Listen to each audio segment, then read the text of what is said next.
All right, what's up? Here we are with the last review, almost over, solving quadratic equations by completing the square. Each of these problems won't require you to do an entire quadratic formula from yesterday, but they are a little complicated. So for this first one, there's two methods to solve for this.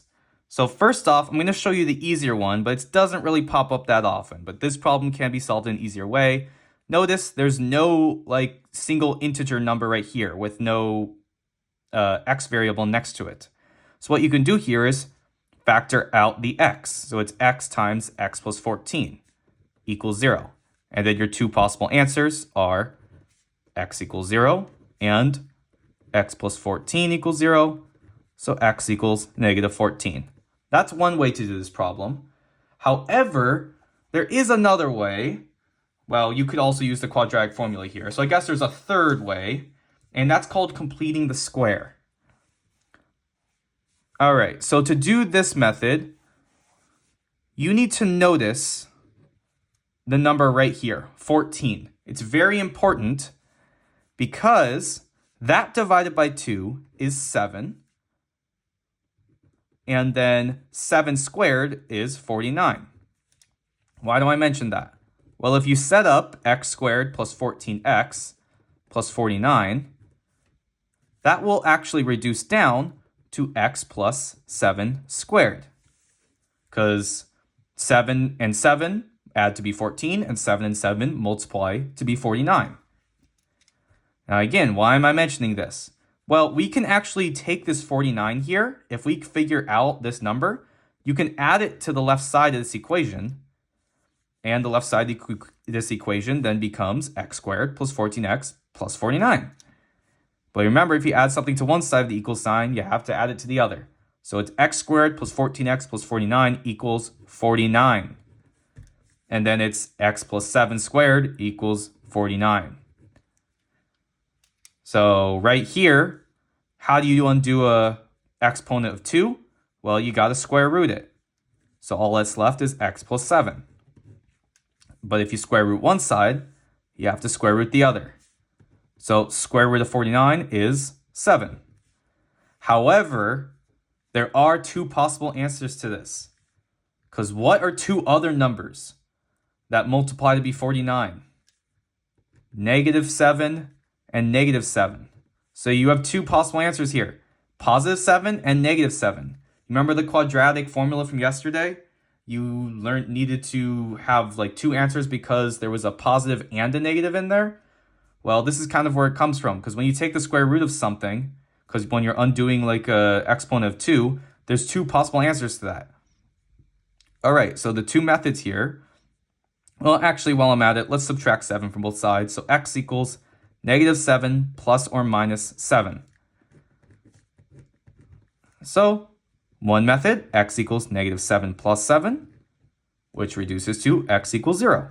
And the other method, x equals negative 7 minus 7, so x equals negative 14.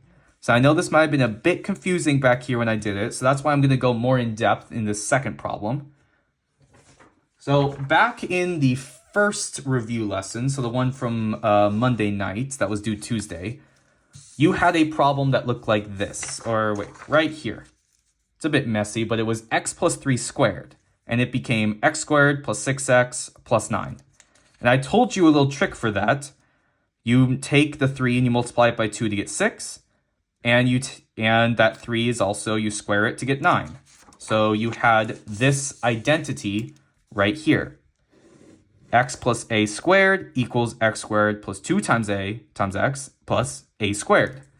It was a nice little quick trick. What you're doing here is effectively that, but in reverse. So let's take a look at this number here, negative 10. That's our value of, let's say, b in this case. If you take that and divide it by 2, that equals, well, negative 10 divided by 2, so negative 5. That's the value of a from this problem here. Now, because negative 5 plus negative 5 is just negative 10. So then you take this value of negative 5 and you square it, just like you took a and squared it here to get that other value that's, with no x next to it. All right, so negative 5 squared is 25. All right, so if you have just this part right here, you can add 25 to it and then also have to add the 25 on the other side of the equal sign because, that's just how algebra works. And by doing that, you have completed the square on the left. Because again, like right here, it's x plus a squared. So we completed the squared because you can reduce this down to x minus 5 squared. And on the right side, you do have to fix this as well. 24 plus 25 is 49. And now let's solve this one. So you need to undo the exponent of 2 by taking the square root. So all that's left is x minus 5 on the left. And that means you also have to square root the right side. So again, there's two possible answers here. You could have a positive 7 or a negative 7. Remember, for these for these quadratic problems, you always need to make sure you're checking to see if there's two answers. The only time where there's not two answers is when you have a problem much like the one we talked about earlier. Like right here, the only answer if we had these set equal to 0 would be negative 3. But this one's not like that because it's not equal to 0 right here. It was equal to 24. All right, but you have x minus 5 equal to plus or minus 7.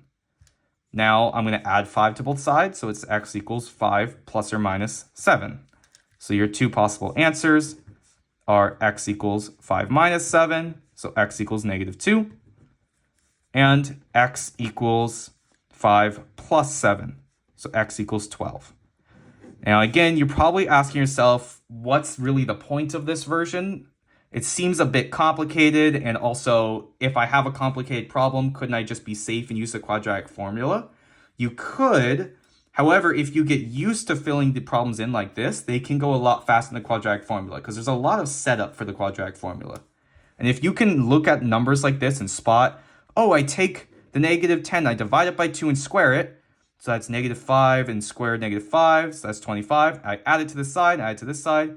Then you quickly get a problem that is much simpler to reduce after that. Like I did here. I just took the square root of both sides, square root of 49 is 7. Added 5 to both sides, and I just quickly had my little expression here.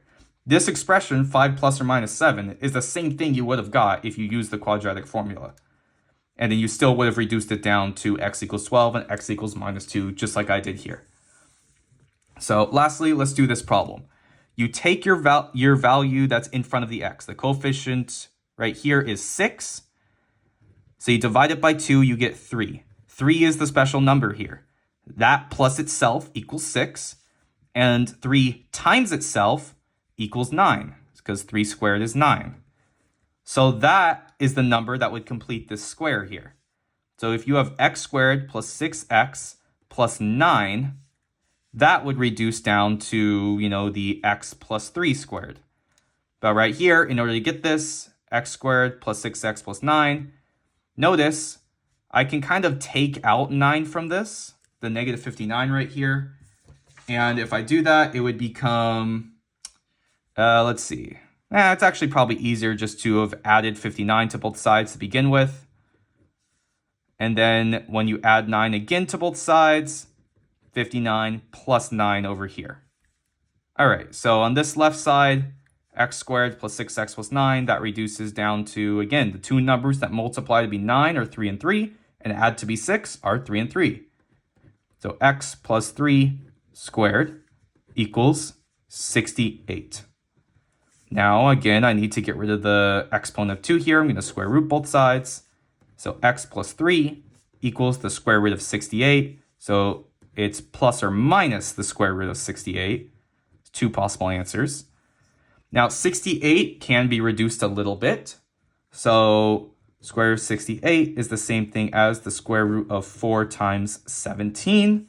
Again, I don't expect you to instantly figure that out. You need to do some trial and error, divide this by 2 and then maybe another by 2, and you'd realize it's divisible by 4. But yeah, square root of 4 is just 2. So it's 2 times square root of 17 is this reduced. So x plus 3 equals plus or minus 2 times the square root of 17. Lastly, let's subtract 3 from both sides. X equals -3 plus or minus 2 times the square root of 17. Again, this is the answer you would have got by using the quadratic formula. But this method just skips having to use the quadratic formula. All right, and then our two possible answers are x equals -3 minus 2 square root of 17 and x equals -3 plus 2 square root of 17. All right, and there's only 3 practice problems for this one. And again, there's only 5, homework problems for this thing, and this is your last of these homeworks. So if you had trouble with today's lesson, again, try finding stuff online. I'll even post stuff on Teams that might help. You can come ask me questions during class or like during lunch or after school or whatnot. I'll be there to help. And yeah, this method of completing the square is going to be essential for the all of these circle problems we're doing for 10.7.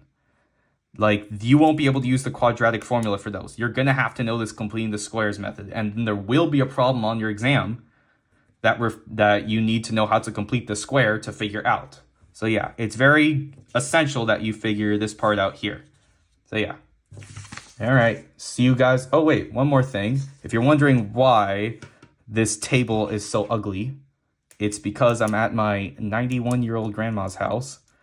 And yeah, she doesn't exactly have a setup, so I'm kind of just on some random table. So as you notice here, my phone is on 3 cans, 2 green beans, 1 extra large pitted ripe olives.